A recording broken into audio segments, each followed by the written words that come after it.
So I just got out of let me roll that up. Just got out of an IEP meeting for my youngest baby. She is 7 years old. She'll be 8 next month, and she is killing it. The teacher said, hang on, let me get this. There we go. The teacher said that all of her goals that she had made, all of her sounds, she only needs to work on R's now. I'm so proud of her. She's doing so good. She still needs to work on, being more confident with herself when she's speaking to people. When she's speaking with other kids her age. Kids are so mean, y'all. And sometimes they don't even know they're doing it. She just gets irritated with herself because she can't pronounce it right, or if she's not saying it loud enough because she doesn't want somebody to say something about the way she's talking, she'll talk like this. And she's not a quiet talker. She talks loud. She talks really loud. And I understand why now, She's at school all day. She's buttoned down and quiet. And when she comes home, she wants to relax, y'all. She wants to let loose, and she does. That girl is loud. But I understand why now. I got sidetracked, squirrel. But the reason why she's so uptight and quiet while she's at school is because when she says something to somebody, and she does this to me at home too, she'll say it first hey y'all, my name's so-and-so. And if you say, what? Hey, my name is so-and-so. What'd you say? She'll just go, never mind, forget it, never mind. And she'll run off. I'm like, hey girl, get it. I don't care. If that's the way you handle it, then that's the way you handle it. If you don't want to repeat what you said to them, then don't repeat it.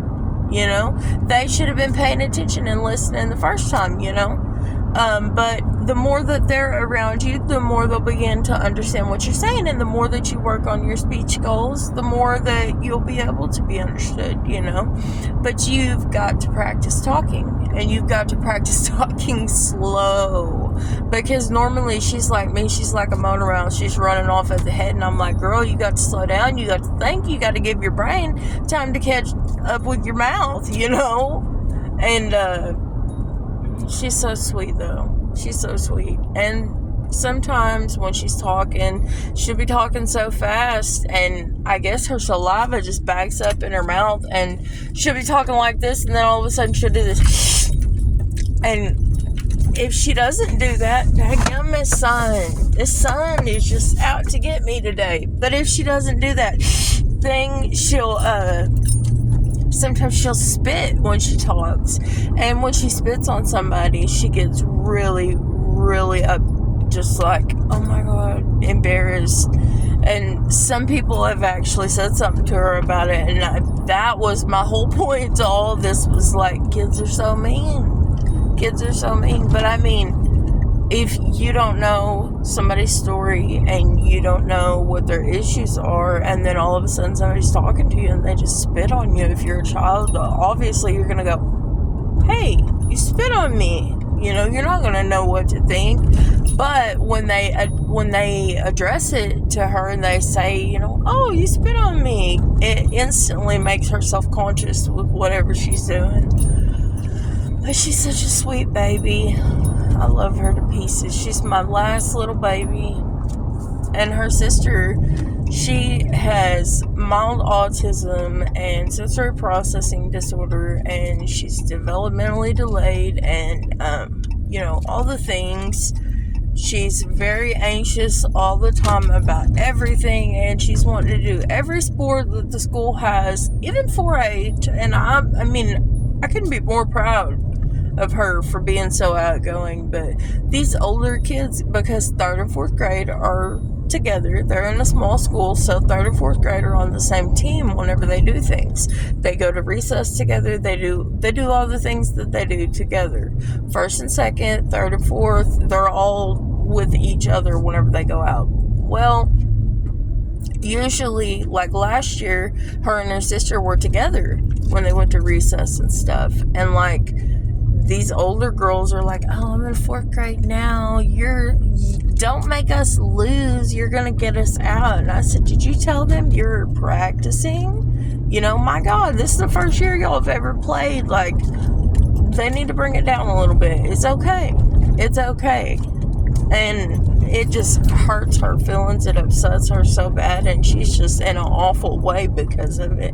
And the other day, her reading was beginning to bother her, and I said, it's okay, baby, we'll work on it together. You know, we will get you reading better, you know, with what you do at school and special ed, and with what we do here. We will get it. We will knock this in the tail. We'll get it figured out.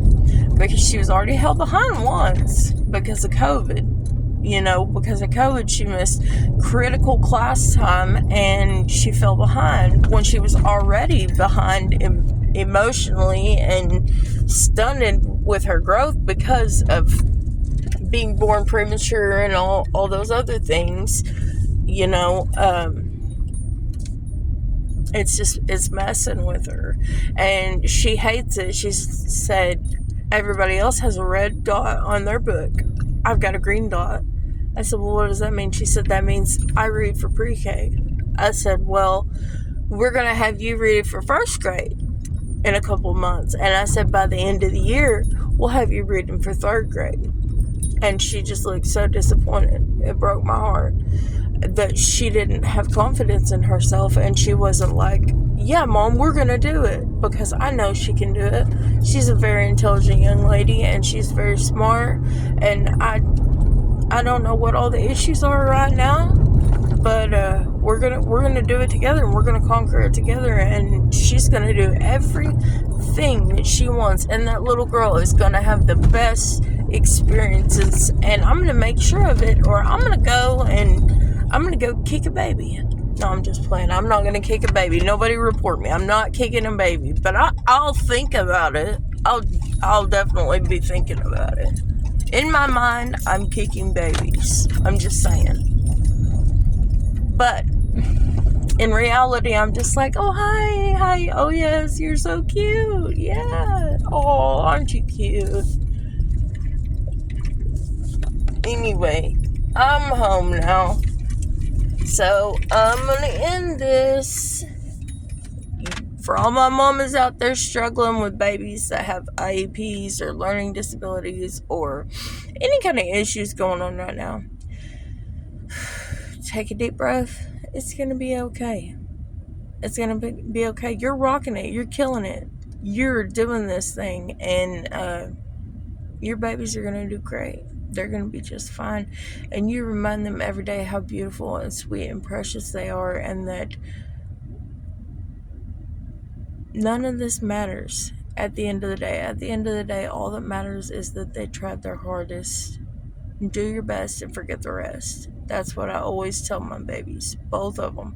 They both have learning disabilities, and I always tell them, what you do there does not matter. Just do your best. And I'm going to be so proud of you and brag about you and be happy about you. No matter what. You're always going to be the rock star in my life. And I will always be your biggest fan.